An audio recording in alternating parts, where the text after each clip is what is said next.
So, as much as I'm playing around with my hair, I was thinking about how a person would want to increase their RPM briefly in a burst load capacity using their ECU by having, the valve to remove valve flow, change a little porting for their intake and exhaust, and so that way they have stiffer valves.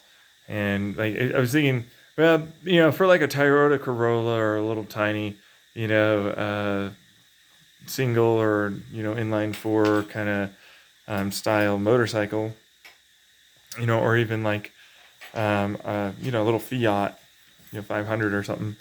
It would be a decent way of getting around like some of the problematic issues, I suppose, if for certain people that want to like really kind of accelerate. And the reason why is because it's like, well, it's a burst load, so it's like you're gonna hit your RPM, then you're gonna hit a button on your ECU, or a button that's gonna tell your ECU, hey, no, actually go up to this, and then now change, the uh, the air and fuel map for that, and then allow for those stiffer springs and all that to do their work.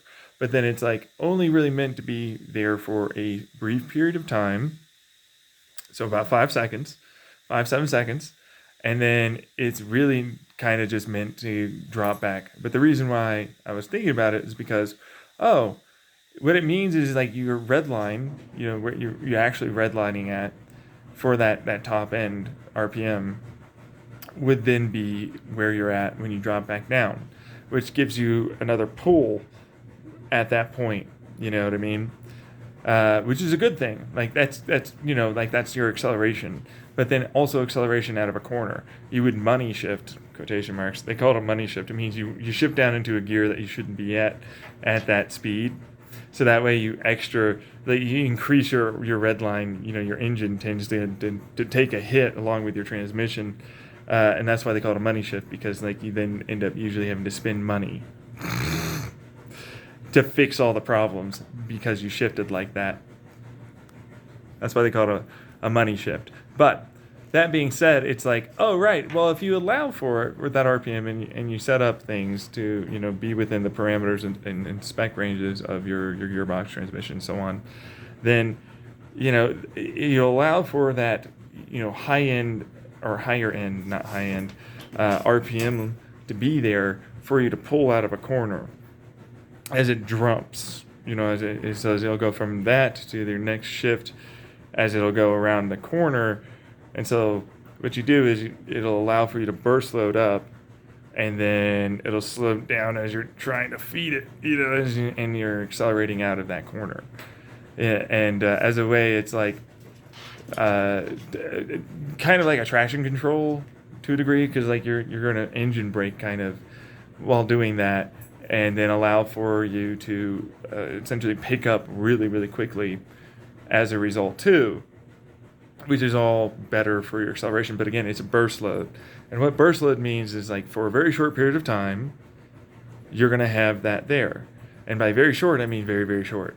You don't want more than 5 to 7 seconds.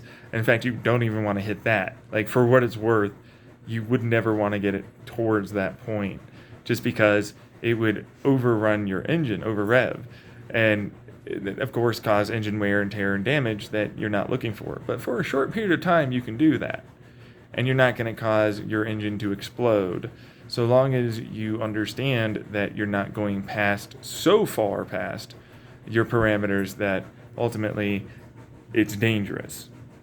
It's still going to be dangerous. It's still going to wear out your engine faster. It's still going to be those things. But like I was thinking about it because I was riding my bike and I started doing the whole, motorcycle thing, that kind of thing. You're just mimicking that as I'm trying to pedal. Yeah, I'm going faster, that kind of thing. And then it hit a RPM, ding, ding, ding, ding, grrr, and it's like, oh, yeah, no, that makes sense. Like you would want to do that if you're at the RPM max, and then you want to like get up to the next, top speed on your gear and still keep pulling for the next time that you're hitting your cadence or whatever. Like that would be what that is. It's like your max, you know what I mean? That kind of thing. So that's sort of what I felt like it was about. And that's kind of what led me to make this video, because I was thinking about it on the way over here. As you can hear in the background, it's Sunday, which means it's my laundry day. My laundry day is happening, so that's why that's going on.